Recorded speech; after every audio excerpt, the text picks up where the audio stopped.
Now, they're trying to create a constitutional crisis that will threaten the rule of law in this country. So tonight, right here, we have new and more smoking gun evidence that Mueller's hand-picked minions are a bunch of Trump-hating, Hillary-loving partisan hacks that are carrying out what I describe as a witch hunt. In an email released by Judicial Watch, Mueller's top attack dog, Andrew Weissman, told former acting Attorney General Sally Yates he was so proud of her. This after Yates defied a direct order from the President of the United States, Donald Trump, and refused to defend his travel ban back in January. Now, this comes as we are learning more information about Peter Strzok. He's the former FBI counterintelligence official we were telling you about last night that was fired from the Russia investigation for sending those anti-Trump, pro-Clinton text messages. Tonight, Fox News has learned that the Department of Justice is in the process of now turning over Strzok's text messages to the House Intelligence Committee. Now, it is expected to happen in coming days. Now, Strzok is a key player, and he is tied to several of the high-profile cases we've been covering, including the Russian probe. That means Clinton's emails, the anti-Trump dossier, the Pfizer surveillance of a Trump campaign associate. Now, tonight, what we're going to do, we will peel back the layers of this very complex onion. We will expose. It will be easy to see just how crooked and corrupt Mueller and his appointed team really are. Their conduct is something you'd expect in a banana republic, not the United States of America. There is so much fake news and misinformation in the news outlets today. We'll do what we always do. We're going to set the record straight. We'll get to the truth. And tonight we'll explain and we will diagram all of these controversies and the corruption surrounding Mueller's team. Something you'll only see right here on Hannity. And also tonight, the liberal media is spreading even more fake news about President Trump, reporting that the special counsel issued a subpoena to Deutsche Bank for information about bank accounts held by the president and his family. Well, tonight, the president's lawyer is pushing back and saying those reports are flat out false. And Robert Mueller's witch hunt comes at a significant cost to all of us and you, the American people. The tab right now is nearing $7 million and counting. We'll cover all of that and much more in tonight's Breaking News Opening Monologue. All right, tonight, just like we did with Hillary Clinton's giant web of corruption, we are going to actually show you with charts just how corrupt, abusively biased, and political special counsel Robert Mueller and his team of so-called investigators really are. This is, on the surface, complicated. Stay with us tonight. We're going to set the stage. We will explain and break down everything for you. Let's start with the head of the snake. That would be the special counsel, Robert Mueller. Mueller's credibility is in the gutter tonight with these new discoveries. His conflicts of interest, his clear bias, the corruption are on full display.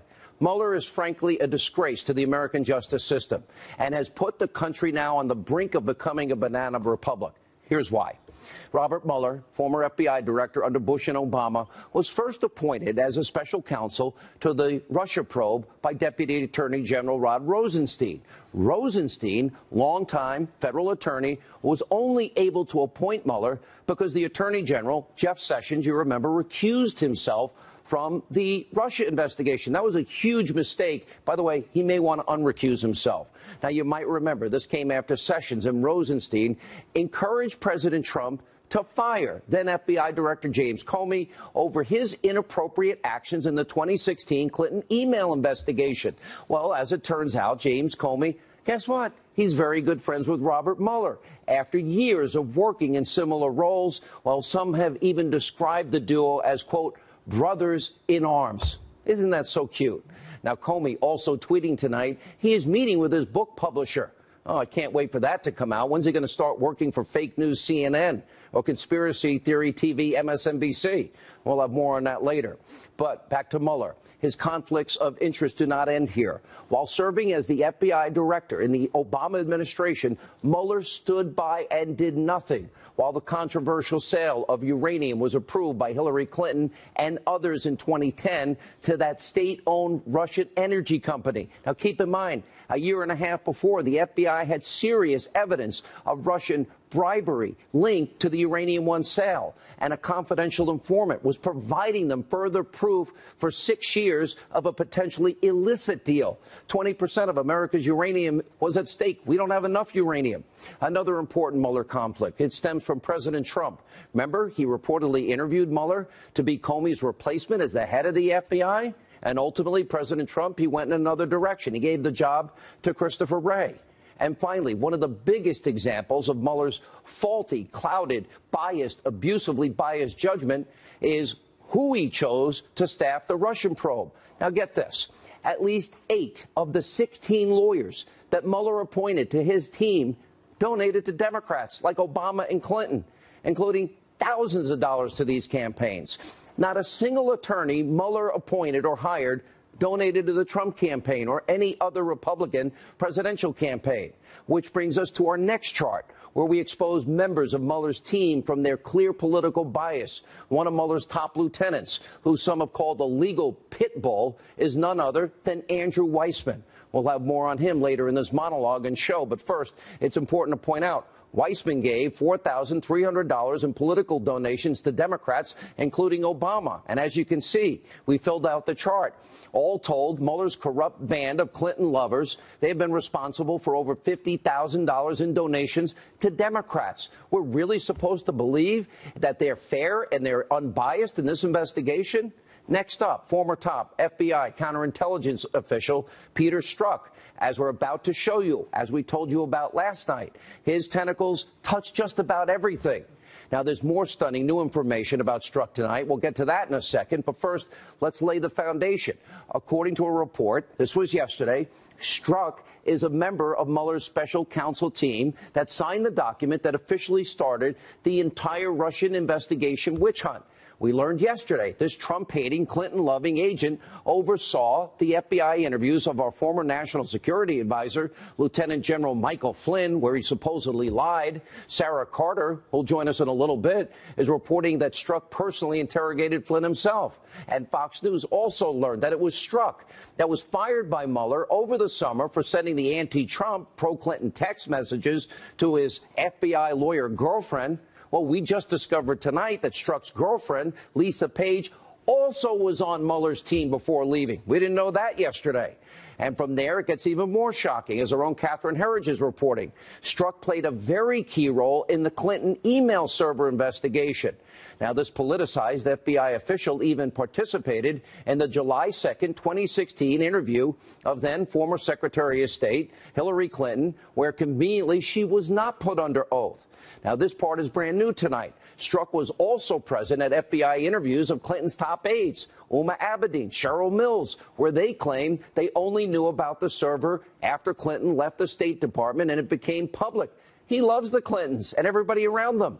And it turns out emails from 2010 and 11 show that both Abedin and Mills did, in fact, know about the server. So either they misled the FBI or flat out lied. Where are the charges against them?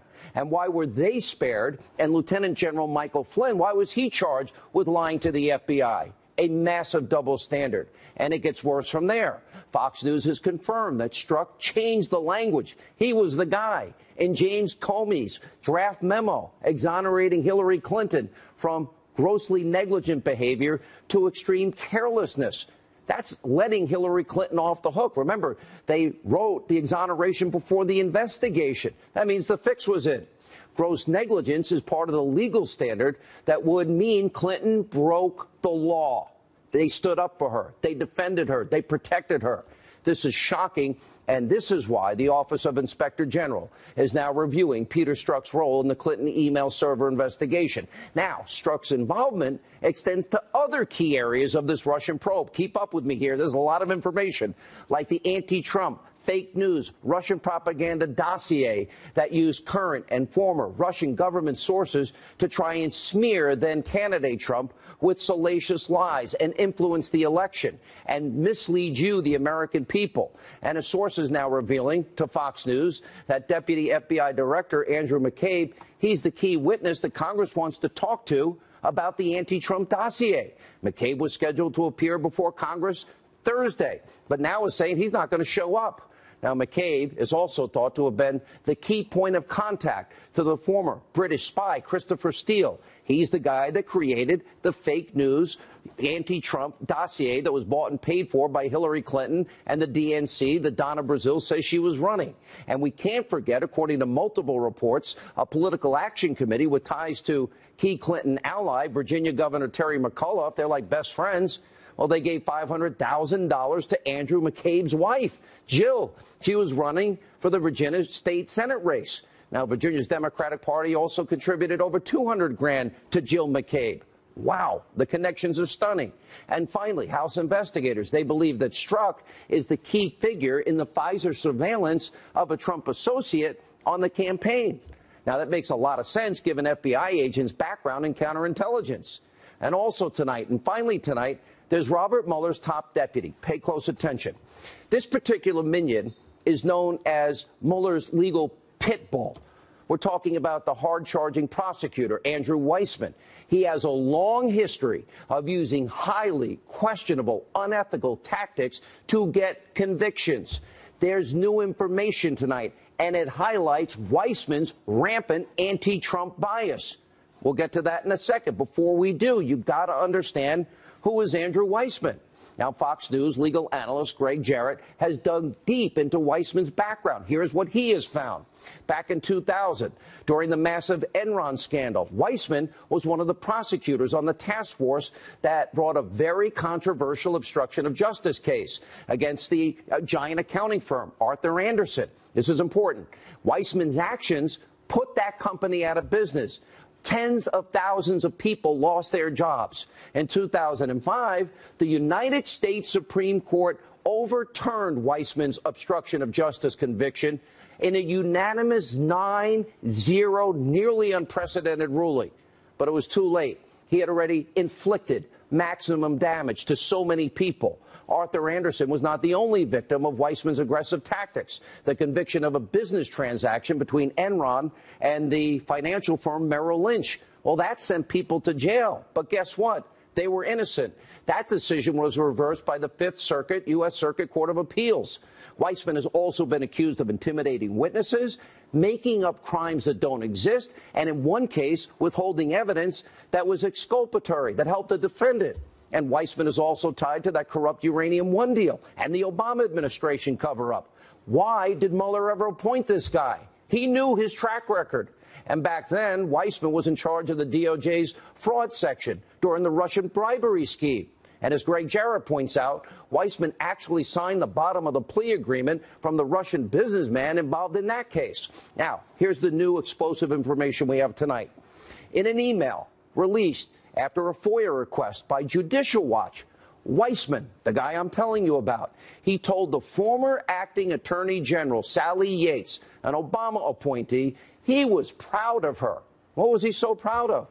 Yates denied a direct order from the president. Her boss refused to defend the legal constitutional travel ban back in January. Weissmann's email reads, quote, "I am so proud.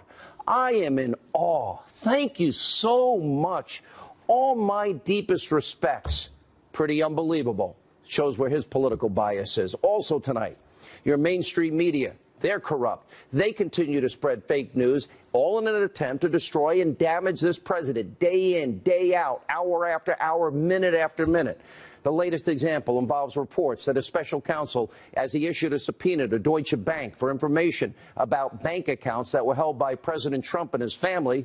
Well, tonight we learn it's fake news. President Trump's lawyer, Jay Sekulow, he shut down this erroneous reporting with a statement that reads, quote, "We have confirmed that the news reports that the special counsel has subpoenaed financial records relating to the president are false. No subpoena has been issued or received. We have confirmed this with the bank and other sources."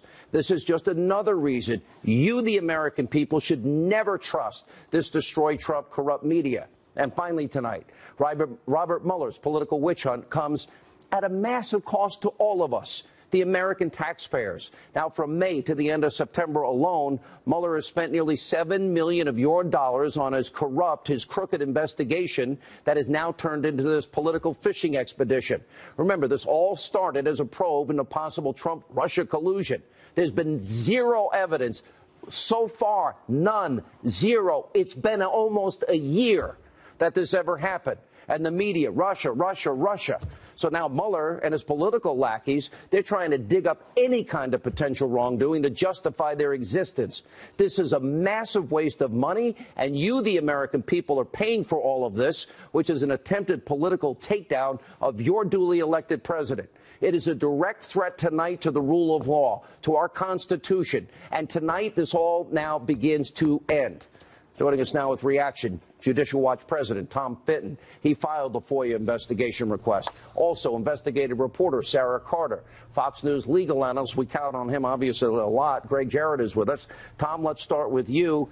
And it wasn't only Weissman who's praising a woman, an Obama holdover, that disobeyed a direct order of her boss, the President of the United States, Donald Trump. Yeah, there were other lawyers in the Justice Department, senior officials, one in the financial fraud section, former U.S. attorneys who ended up getting fired, in retrospect, quite rightly, by President Trump. But Weissman, it's very serious because he is the #2 under Mueller, and he was praising misconduct by the former acting Attorney General Sally Yates. She was fired, quite rightly, by President Trump for refusing to follow his direction to defend a lawful regulation, this temporary ban on immigrants from several countries. So this is a real concern for anyone who wants fair administration of justice out of the Mueller investigation. Is he like Strzok, compromised? Is he a Trump hater? Because I interpret that as being a Trump hater and a Hillary supporter. Listen, you praise lawlessness against President Trump. I think it's fair to say you don't like President Trump. And he shouldn't be anywhere near this investigation. And it's strike two in the least for the Mueller investigation. We've got Peter Strzok. Now we have Weissman. And if I were General Flynn's lawyers, if I were Manafort's lawyers, I'd be screaming to the courts right now, what is going on here? Why hasn't this been disclosed? Strzok, by the way, he was fired back in July, Sean. Unbelievable. And Mueller and the Justice Department, his nominal supervisors at the Justice Department, withheld this information from the American people in Congress. And I tell you, it's at the point where we may need a special counsel for the special counsel. That's how out of control things are. Sarah Carter, you began this all last night with this guy Strzok and literally, him being removed. Now we find out tonight that the girlfriend is removed, and we find out that the #1 hitman with the most atrocious, unethical background and record and failure, Andrew Weissman. Why was he ever appointed by Robert Mueller with that background? A 9-0 decision, the Fifth Circuit Court of Appeals. Well, I think what's most stunning here is his relationship with Sally Yates and the relationship among the people inside the Department of Justice, that they felt so comfortable sharing these emails with one another on their office email accounts. And not only that, think about the relationship he had with Sally Yates. I think there's a serious conflict of interest here, according to a number of sources that I've spoken with in law enforcement, in the intelligence community. They've said, look, she was after Flynn from the beginning. And if he is this close to her and he has this much respect for her based on a decision where she basically went against the president of the United States, this should be called into question. And, Tom isn't the only one that keeps saying there needs to be a special counsel for a special counsel. I'm hearing that a lot right now. I am too. Greg Jarrett, you are saying tonight in a column that Andrew Weissman must resign or be fired immediately.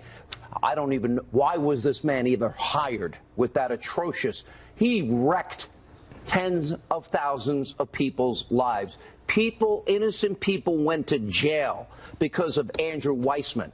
Robert Mueller had to know this. Of course, because Weissman worked for Mueller not once but twice as special counsel for the FBI. They're longtime colleagues and friends, which is why Mueller hired him, and maybe hired him because Mueller knew of the hidden political agenda that Weissman harbored.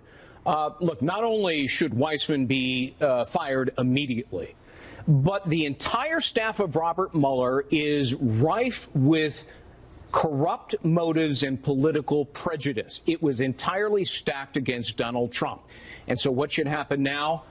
Mueller should be dismissed. The entire staff should be fired, and a new special counsel should be appointed. Who can do it? Well, Rod Rosenstein could do it, but he won't do it because he's conflicted as well. He's both prosecutor and witness in this case. These people all are together in everything. The Attorney General, Jeff Sessions, who recused himself from the case, should unrecuse himself for the sole purpose of firing Mueller and the staff and appointing a new special counsel, and then disassociate himself from any of the oversight. Tom, respond to that. Yeah, I agree. Mr. Mueller is being treated as if he's king of the Justice Department. He's got this enormous budget. I guarantee you there's no other investigation that this Justice Department is conducting that has the resources allocated to it that Mueller has. And it's being used for what? To investigate mortgage fraud? To investigate a penny ante perjury charge that was a result of an ambush interview by an enemy of the president and a supporter of Hillary Clinton? President Trump should order the Justice Department to fire Mueller. The Justice Department has had their chance to rein this guy in. They haven't taken it, and the president needs to exercise the constitutional options he has to protect the American justice system. Between the role of Strzok, Sarah, and the role of Comey and the role of everybody else here, Comey writing the letter and Strzok, editing the letter, they were exonerating Hillary before they did the investigation. That renders that investigation meaningless to me. Amen. Where's the Attorney General? Where's the special counsel to do a real investigation? Because we know crimes were committed in this particular case. Well, and I think what we're going to see, Sean, is the Inspector General's report. We're going to see parts of that report before December. We're going to see other parts of his report coming out after January. And they are looking at Peter Strzok. They're looking at Comey. They're looking at 27 leakers. It would not surprise me if there is a shakeup at the FBI and I'm house hearing cleaning. Rumors it's coming as soon as this week, perhaps. That's right. I'm also hearing the same. And I think that one thing that we're lucky with here is that the layers of this onion have been peeling back, and we've been able to get information slowly, but we've been able to get information that's exposing it for what it is. And I think that's the most important thing right now. And I've got to lay the foundation and then give the new information. So this is complicated, but it's obvious what's going on. Greg. What's astonishing is that one man with a political agenda exonerated Hillary Clinton and then simultaneously launched the investigation really because it was really against President Trump. And Comey. That to me is obstruction, isn't it? Well, of course, it could be. If Comey and Strzok ignored incriminating evidence and instead decided to clear Hillary Clinton for political purposes, that is obstruction of justice. And there ought to be a case brought against them if that happened. It's a national disgrace. It is. What the Mueller's team is a national disgrace. It is a travesty of justice. It is a travesty to exonerate somebody for political purposes and literally before the investigation is done. I'm just out of time. Sure. We'll have you all back. I promise we're not letting up. Now, when we come back, we'll talk to Harvard constitutional law professor. We don't always agree. Alan Dershowitz. He has a strong warning tonight for Robert Mueller. Also breaking tonight, we have new charges have been filed against that illegal immigrant who killed Kate Steinle on that pier in San Francisco. Will justice finally be served? And the president keeps a massive campaign promise about Israel. We'll check in with Ed Henry, and we'll go to Washington for the latest details straight ahead. This is a Fox News alert. Just moments ago, we learned that federal officials have, in fact, filed brand new immigration and gun charges against Jose Garcia Zarate, the illegal immigrant responsible for the death of Kate Steinle. Now, he was acquitted of murder and voluntary manslaughter last week.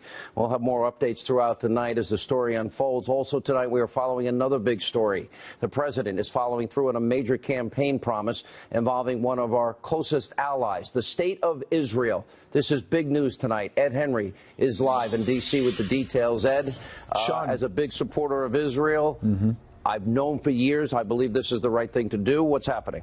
Well, Sean, you're right. It's very controversial, but a campaign promise kept. At 1 p.m. tomorrow, the president will announce at the White House that the U.S. government is officially recognizing Jerusalem as the capital of Israel, and he will direct the State Department to begin the process of moving the U.S. Embassy there from Tel Aviv. This upends decades of foreign policy by American presidents in both parties that these issues would be settled by peace talks. It's widely popular, as you noted, with our key ally in the region, Israel, and it's Prime Minister Benjamin Netanyahu who today praised it. But in a phone call, the Palestinian President Mahmoud Abbas expressed his displeasure, saying this will hurt the peace process and possibly injure the prospects for the internationally endorsed two-state solution. While Jordanian and Saudi officials warned this may provoke the global Muslim community, which some experts see as a veiled warning that another intifada could erupt. Though all of this talk of grave consequences was rejected by the president's national security advisor, who says this move can actually help the peace process. Watch. There are options involving the move of an embassy at some point in the future, which I think could be used to gain momentum toward a peace agreement and a solution that works both for Israelis and for Palestinians. Now, you saw from those pictures that some Palestinian protesters tonight are burning photos of President Trump, among other things. So just in case, the State Department is warning American diplomats and their families to avoid Jerusalem's Old City and parts of the West Bank. Meanwhile, Vice President Mike Pence, we should note, is set to arrive in Israel for an official trip in just 11 days. Sean? All right, Ed Henry in Washington. Thank you, Ed. Joining us now, the author of the book, Trumped Up, How Criminalization of Political Differences Endangers Democracy. Harvard Law School professor Alan Dershowitz is with us. Professor, good to see you. Thanks for being back. Thank you. Let me go to this story. It's too important, and it's an issue I know you and I have agreed on over the years. Most Americans, I doubt, know we give the Palestinians money. The Palestinians pay families money of those who kill Israelis and Americans. That is outrageous waste of taxpayer dollars. Thoughts?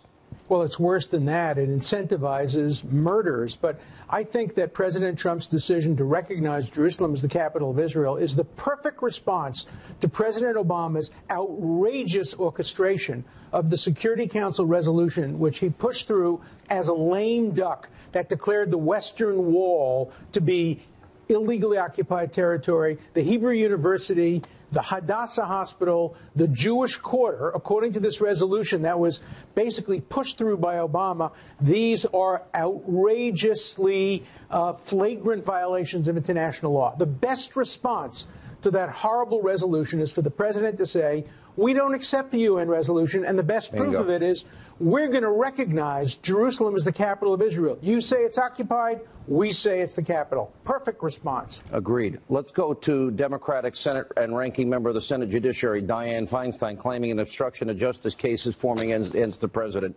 You've had very strong reaction to that. Is it possible? People cite Nixon. They cite the Clinton affair. Is there any obstruction of justice, and can you cite that against a sitting president? Well, those cases both support my position that you cannot charge a sitting president with obstruction of justice if he simply implements his own constitutional obligations under Article 2. What happened in the Nixon case is they charged him with obstruction of justice for telling his subordinates to lie, for destroying evidence of paying hush money. In the Clinton case, they cited him for obstruction for telling witnesses to lie. Here, what they're saying is the president committed obstruction of justice by firing Comey, which he had a perfect right to do. Comey said that himself.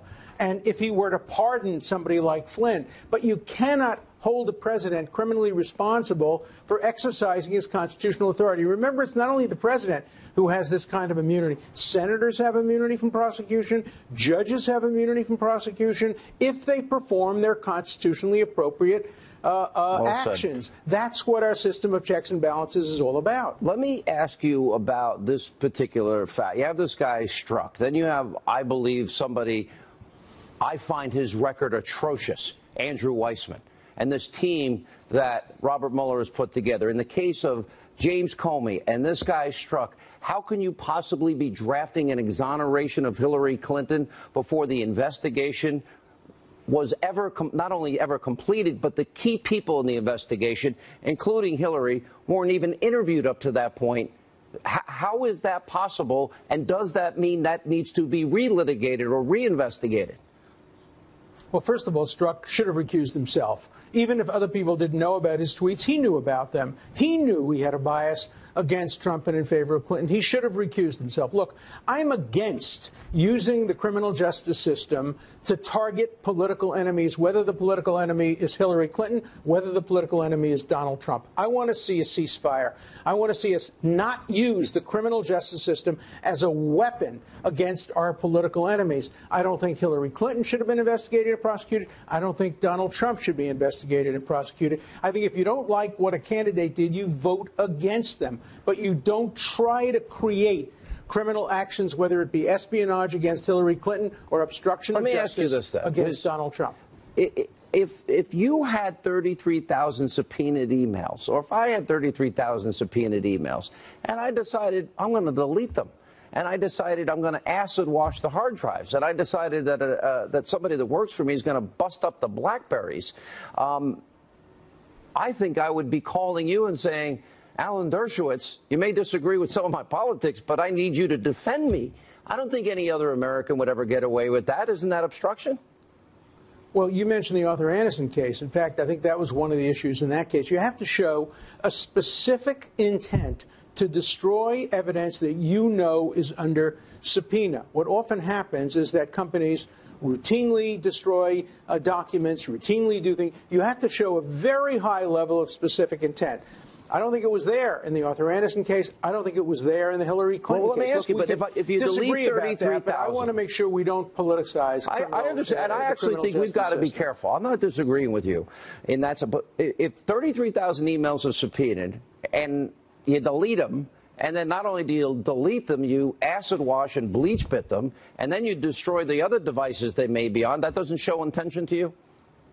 Well, you have to demonstrate the chronology. You have to show when they were destroyed, who destroyed them, what the chronology was. It's a very, very hard case to make. I just think in general, we should not be looking to make criminal cases against our political opponents. We should leave that to the electoral process. If there are clear, unequivocal cases, like the Nixon case, then I think prosecution is appropriate. But in general, we should err on the side of leaving it to the political process rather than the criminal justice system. Professor, thank you. Appreciate you being with us. When we come back, Catherine Herridge, she has an important, explosive new report on the FBI's investigation into Hillary Clinton last year, and also whether Peter Strzok gave her and James Comey gave her a free pass. That and more as we continue our investigation tonight on Hannity.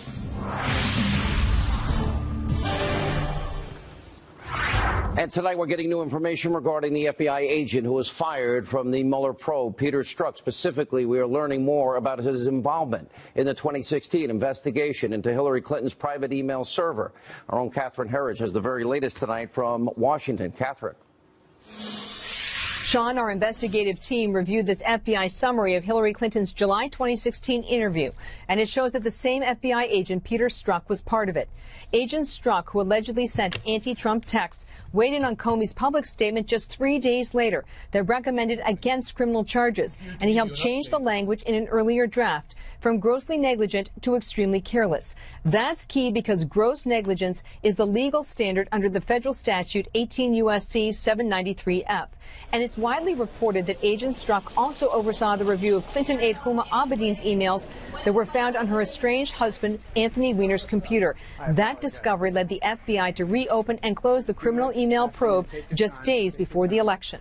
It's not good for the FBI, which holds itself up as a paragon of virtue, where there's no political motivations and we just follow the facts, that's all. And everybody knows that's not the case. The FBI is an organization of human beings with political interests, political calculations, and of course that happens. FBI Director Christopher Wray, appointed by President Trump, will publicly testify on Capitol Hill Thursday. Sean? All right, Catherine, thank you from Washington. Now, both of my next guests were involved with the investigation into Hillary Clinton's email server scandal. Joining us now, former Intelligence Community Inspector General Charles McCullough and former Republican Congressman, Chairman of the House Oversight Committee, Fox News contributor Jason Chaffetz. Mr. McCullough, let's talk about you and the Clinton campaign planning to fire you over the probe and much more. Tell us about that experience. Well, absolutely. In no uncertain terms, I was told numerous times that because of the probe, that she had intended, had she won, to relieve myself and the State Department IG, that we would be the first two to be let go in her administration. Unbelievable. In retaliation for what we had and look done. at what we have now. The fix was in. You write an exoneration before an investigation. That is called fixing a case.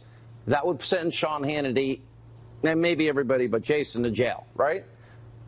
Yes. Yeah. Yes, certainly. You're going to have clearance issues, you're going to have employability issues, and most importantly, you're going to have criminal issues for all three of those categories. Absolutely. Former Congressman, well, you're a talk show host now. It's a far better position. Let me take you back July 7, 2016. You interviewing, you asking questions of James Comey. This is critical, this exchange. Did you review the documents where Congressman Jim Jordan asked her specifically?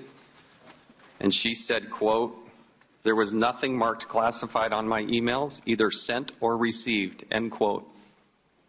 I don't remember reviewing that particular testimony. I'm aware of that being said, though. Did the FBI investigate her statements under oath on this topic? Not to my knowledge. I don't think there's been a referral from Congress. Do you need a referral from Congress to investigate her statements under oath? Sure do. You'll have one.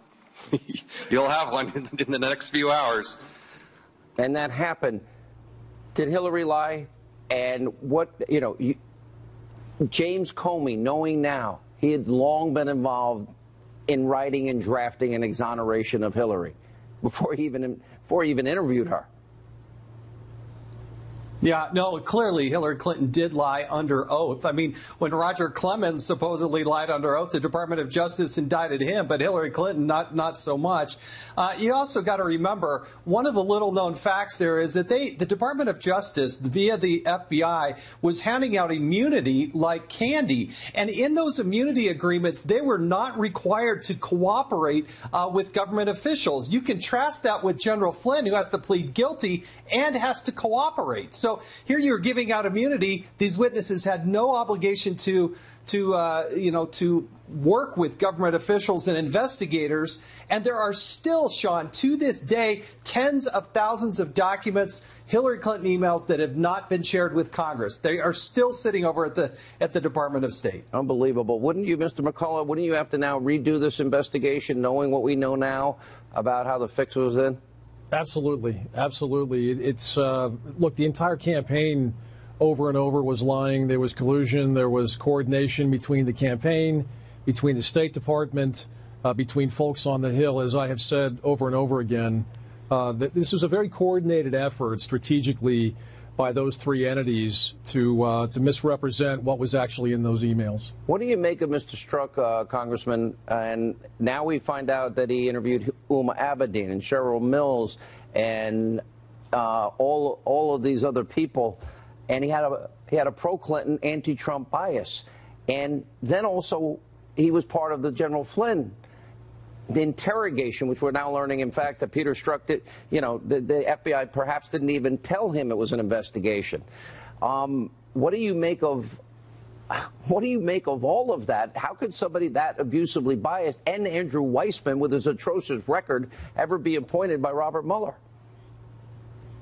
Look, Peter Strzok's at the intersection of all of these players in all of these investigations. And it was so bad that Mueller fired him months ago, but has not cooperated with the House Intelligence Committee. They were not providing the documents. They were not going to make them, except for now that it's in the media, we're not going to make them available. Devin Nunes, Trey Gowdy have been trying to get at this for a long, long time. And he had this clear bias. Yeah, remember, he's having an affair with another FBI agent. And she was on Mueller's team. You can watch The Office. Michael Scott doesn't even get away with that. She was another anti-Trump person on the Mueller team, we learned tonight. All right, thank you both. We appreciate it. We're going to stay on this. When we come back, Liberal Morning Joe, well, he continues to have emotional breakdowns, one after another, exposing themselves as the hacks that they are on that network. Later, you won't believe what Congresswoman Nancy Pelosi thinks is going to kill all of you and other Democrats. You're going to die. All right, Conspiracy Theory TV, MSNBC's Liberal Joe is speculating that President Trump's team are going to go to jail for the rest of their lives. Oh, think of it. Watch this. Knowing them, I think they're shocked that the noose is tightening, because I don't know if they were arrogant or just incredibly unself-aware and really dumb about, like, what the job was about, how important it was, and how under the microscope every move you made would be. I think they just thought they'd go in there and flim-flam and riff through it. You know, and I think they're shocked that the noose is tightening and that people might go to jail. You're exactly right. For the rest of their lives. The stress of it all.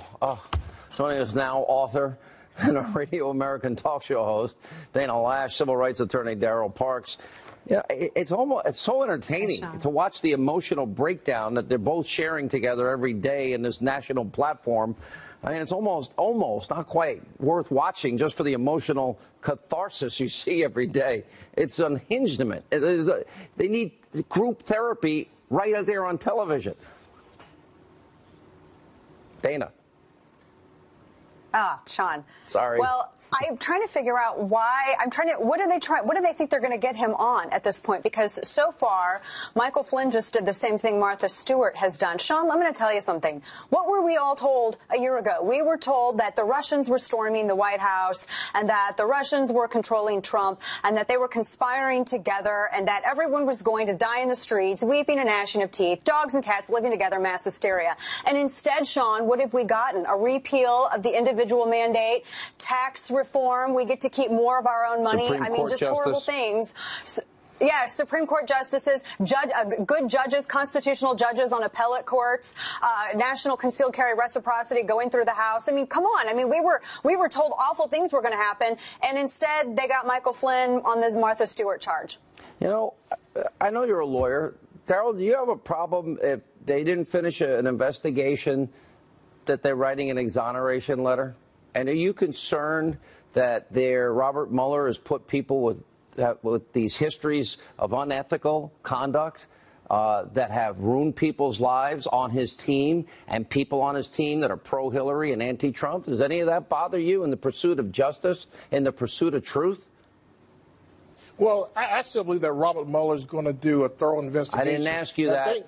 I asked you if these conflicts bother you. No. Yes. I know my question. I think everyone has biases to some degree. You can't say that these people are biased. So you can be pro-Clinton, Sean. anti-Trump, express the opinion. You could write an exoneration before an investigation, and as a lawyer, you're cool with that. Listen, Sean. Answer. Come on, Daryl. Let answer the investigation go through. You have to let the investigation go through. They wrote the exoneration Let the facts come in before they did the investigation. You're jumping to conclusions, Sean. Let the investigation go. All right, Dana. Quick update.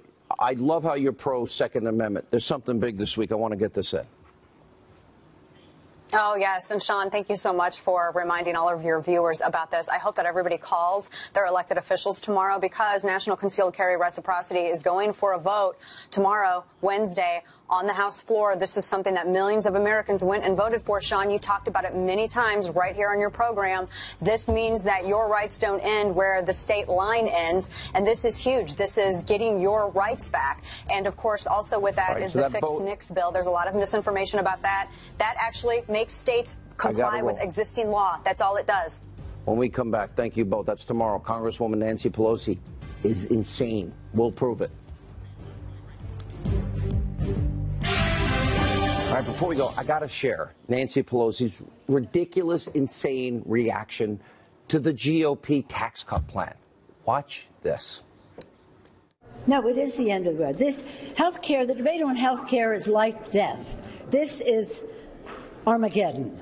This is a very big deal. Let's be truthful with the American people about that. They throw a few crumbs to the middle class. What they give with one hand, they take away in bounty with the other. Let me get this straight. You are all going to die because you're paying less in taxes. We're all going to die because Nancy Pelosi won't have more of your money. Wow. Amazing. All right, thanks for being with us. Let not your heart be troubled. The news continues, but we will never be the Destroy Trump media. This show will always be fair and balanced. We have a very important show tomorrow night. Hope you'll join us. But Laura Ingraham is standing live by in Washington, D.C. Did everyone vote on the picture that I picked, the You know why Yeah, I like the pigtails? yeah. Everybody Because if we would have agreed. gone to school together, I probably would have been, causing trouble and, No. First of all, I would have thrown you off the jungle gym in about 5 seconds, okay? So that wouldn't even have been a fight, okay? You would have pulled my pigtails and I would have thrown you off the jungle gym. That would have been the end. You would never have done that again. I'm not even touching. I'm not going anywhere near it. Hannity. By the way, you're in New York tonight. Yeah, I know. Thanks for saying I'm in Washington. I don't get a fruitcake. I get nothing here. I get no coffee, got no cupcakes, get nothing. Seriously, I've been here 23 years. You've been here 12.